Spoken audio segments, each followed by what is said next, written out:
A lion and a mouse.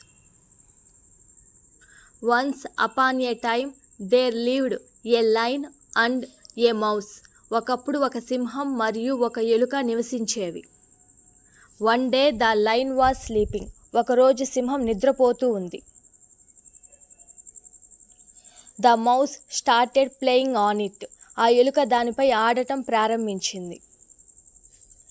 The lion woke up, he caught up the mouse and was going to kill. సింహం మేల్కొంది, అతను ఎలుకను పట్టుకొని చంపబోతున్నాడు.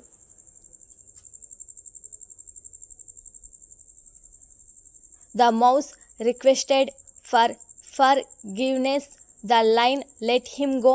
ఎలుక క్షమాపణ కోరింది, సింహం అతన్ని వదిలేసింది. After some days the lion caught in a net. The mouse cut the net with he's teeth. కొన్ని రోజుల తర్వాత సింహం వలలో చిక్కుకుంది, ఎలుక తన పళ్ళతో వలను కొరికింది. The lion was free, he thanked the mouse. సింహం స్వేచ్ఛగా ఉంది, అతను ఎలుకకు కృతజ్ఞతలు చెప్పాడు. Moral: do good, have good. మంచి చేయి, మంచిని పొందు.